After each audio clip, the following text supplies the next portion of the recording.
Kita lanjut nomor 11. Sebuah cermin cembung ditempatkan di tikungan jalan. Ketika terdapat benda yang jaraknya S sama dengan 2 meter dari cermin, bayangan yang terbentuk adalah berarti H aksen sama dengan 1/16 kali tinggi benda. Jarak fokus cermin tersebut adalah, nah berarti kita cari perbesaran. Nah ini kita gunakan perbesaran ya. M sama dengan M, berarti S aksen per S sama dengan H aksen per H. Nah, S aksen itu nggak tahu berapa. S kita kan 2. H aksen kita itu 1/16 H per H. Coret-coret. Berarti ini artinya S aksen sama dengan 1/16 kali 2. Berarti coret S aksennya adalah 1/8. Kan? Bayangannya 1/8. Ya, benar ya. Nah, terus kalau kita mau cari fokus, berarti 1/fokus. 1/fokus sama dengan 1/S ditambah 1/S aksen. Fokusnya minus ya. Berarti 1/fokus sama dengan 1/2 ditambah 1/1/8. Berarti 1/fokus sama dengan 1/2 mini ditambah, ini jadinya 8/1, dibalikin kan. Berarti min 1/fokus sama dengan 2 penyebutnya. Berarti 2 bagi 2, 1 kali 1, 1. 2 bagi 1, 2 kali 8, 16. Berarti min 1/fokus sama dengan 17/2. Nah, berarti kita balikin fokus per 1 sama dengan 2/17. Nah, berarti min fokusnya adalah 2/17. Atau fokusnya bernilai min 2/17. Nah, jadi karena dia itu cermin cembung, makanya fokusnya bernilai negatif. Tapi angkanya itu adalah 2/17, yang A ya. 12. Sebuah cermin cekung digunakan untuk membentuk bayangan filamen lampu mobil pada layar yang berjarak S sama dengan 5 meter dari cermin. Jika tinggi filamen berarti H 5 mm dan bayangan yang terbentuk adalah H aksennya 50 cm, membentuk bayangan di filamen lampu mobil dengan berjarak 5 meter dari cermin. Jika tinggi filamen 5 mm dan bayangan yang terbentuk adalah 50 cm, nah terus jari-jari ke lengkungan cermin, R. Nah, R itu harus nyarinya yaitu menggunakan 2 fokus. Nah, ini semuanya nggak yang sama ya. Ini ya kita senti atau ke mili aja ya semuanya. Nah, ini kalau ke mili, ini ya. Kalau ke mili ini, nah kalau kita rubah ke mili berarti ini 5.000 ya. 5.000 mili, ini tetap, berarti kilometer, meter, desimeter, sentimeter, milimeter, berarti ini 500. Tambah nolnya 1 ya. Nah, berarti ini bisa kita nyari apa ya? S aksen dengan perbesaran. M sama dengan M. S aksen per S sama dengan H aksen per H. Berarti S aksen per 5.000 sama dengan H aksen 500/5. Nah, ini bisa dicoret salah satu. Berarti S aksennya adalah 1000 kali 500. Berarti 500.000. Nah, ini satuannya adalah milimeter ya. Kalau kita jadikan ke meter, itu adalah 500. Nah, baru bisa kita cari fokus. Pakai rumus 1/fokus sama dengan 1/S ditambah 1/S aksen. Berarti 1/fokus sama dengan 1/5 ditambah 1/500. Berarti penyebutnya adalah 500. 500 bagi 5, 100 kali 1, 100. 500 bagi 501 tambah kali 1, berarti 1 ya. Nah, berarti 1/fokus sama dengan 101/500. Berarti fokus sama dengan 500/101. Karena kita butuh jari-jari, R sama dengan 2 kali fokus, ya kan? Berarti R sama dengan 2 kali 500/101. Nah, 1000/101. Nah, 1000 dibagi 101. Itu adalah 9,9. 9,9 ya. 9,9. Nah, ini meter ya. Jadi karena ini kita pakai 1 di sini, makanya jawabannya 9,9 cm. Tapi kalau 100 di sini baru enggak, dia tunggu bentar. Ini kan dalam ini udah dicoret kan, berarti fokus ya, intinya dia 1000 kan 1000 dibagi 101 ya.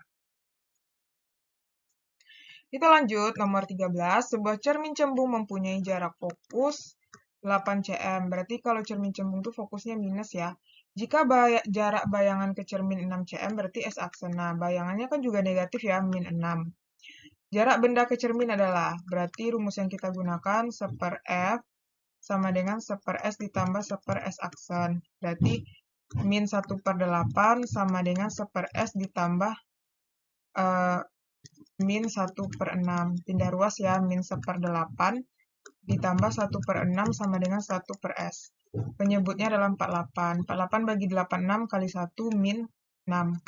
48 bagi 6 itu 8 kali 1, 8. Berarti dapat 1/S. Nah, itu di sini berarti 2/48 sama dengan 1/S. Berarti dibalik 48/2 sama dengan S/1. Berarti ini 2, berapa ya? Dibagi 24 ya. Nah, jadi dapat kita S-nya itu adalah 24. Jawabannya adalah yang B ya. Nah, sekarang kita akan lanjutkan ya, nomor 14. Sebuah benda yang tingginya berarti H sama dengan 8 cm, diletakkan pada jarak S sama dengan 50 cm, di depan sebuah cermin cembung yang berjari-jari kelengkungannya adalah, berarti R-nya 25. Nah, otomatis itu fokusnya adalah 25 dibagi 2. Ya. Tinggi bayangan yang terjadi adalah H aksen. Ini fokus. Nah, bisa kita cari ini ya. Dia cermin cembung. Nah, berarti 1/F sama dengan 1/S di min ini ya, min. Ditambah 1/S aksen. Berarti fokusnya 1 per min 25/2 sama dengan 1/50 ditambah 1/S aksen. Nah, ini kan sama artinya kita balikin min 2/25. Ini minus ya. Pindah ditambah 1/50 sama dengan 1/S aksen. Berarti penyebutnya kita ambil 50. 50 bagi 25, 2. 2 kali min 2, min 4. 50 bagi 1, 5 kali 1, 1. Berarti 1/S aksen. Nah, berarti di sini adalah min 3/50 sama dengan 1/S aksen. Nah, kemudian S aksen sama dengan min 50/3. Nah, ya kan? Terus kalau kita sudah dapat S aksen, berarti bisa kita cari dengan perbesaran M sama dengan M. S aksen per S sama dengan H aksen per H. S aksennya adalah, oh ya, mutlak ini ya, 50/3 per 50 sama dengan H aksen per 8. Berarti ini artinya 50/3 kali 1/50. Ya, dibalik ya. Aksen per 8. Ini kan artinya 50/1. Coret-coret. Berarti 1/3 sama dengan H aksen per 8. Berarti 3H aksen sama dengan 8. Berarti H aksen sama dengan 8 bagi 3. Nah, 8 bagi 3 itu adalah 2,7 ya. Nah, berarti H aksen sama dengan 2,8 dibulatkan. Nah, berarti kita ambil aja yang mendekati, berarti C ya. Nah, kita lanjut soal nomor 15. Dua cermin cekung A dan B dipasang saling berdekatan. Nah, ini gambarnya ya. Mirror A dan mirror B. Kemudian, di mana jari-jarinya RA sama dengan 24 cm, Berarti fokus A-nya adalah 24/2, yaitu 12 cm. Dan RB sama dengan 30 cm, FB-nya adalah 30/2, yaitu 15 cm. Suatu benda tegak lurus, sumbu utama berada 15 cm di depan cermin A, berarti SA-nya sama dengan 15 cm. Sinar datang dari benda ke cermin A, lalu dipantulkan ke cermin B, sehingga terjadi bayangan akhir. Oh, berarti ini perbesaran total ya, MA, MB, yaitu 12 kali. Jarak kedua cermin adalah, berarti jarak kedua cermin itu nanti kan, ini kan ada bayangan nih objek, terpantul, nanti berarti jarak bayangan itu adalah S aksen A ditambah SB ya. Jadi yang ditanya itu adalah D, yaitu S aksen A ditambah SB. Jarak benda pada B, ya bayangan A ditambah jarak di B kan. Nah, yang harus kita cari pertama itu adalah S aksen dulu ya. 1 per yang A dulu nih kita buat sini. 1 per F sama dengan 1 per S ditambah 1 per S aksen. Jadi 1 per 12 sama dengan 1 per 15 ditambah 1 per S aksen. Berarti 1 per 12 dikurang 1 per 15 sama dengan 1 per S. Berarti ini penyebutnya 60. 60 bagi 12 itu 4. Enggak deh, 5 ya. 5, 60 bagi 15 itu 4. Berarti 1 per S aksen. Berarti 1 per 60 sama dengan 1 per S aksen. Berarti 60 sama dengan S aksen. Nah, kemudian, karena kita udah dapat S aksen, berarti kita bisa mencari, ini yang punya si A ya, S aksen A. S aksen A udah dapat nih kan? Berarti kita mau nyari SB. Nah, SB itu berarti kan pakai yang ini kan? Tapi kita punyanya cuma fokus ya. Berarti bisa kita cari melalui perbesaran. Itu yang B lagi. Nah, yang B itu M total ya, MA MB sama dengan MA kali MB. Nah, MA MB itu kan 12. MA itu adalah S aksen per S kali MB. Berarti 12 sama dengan 60 per 15 kali MB. Berarti 12 sama dengan 4 ya, 4 kali MB. Ya nggak sih?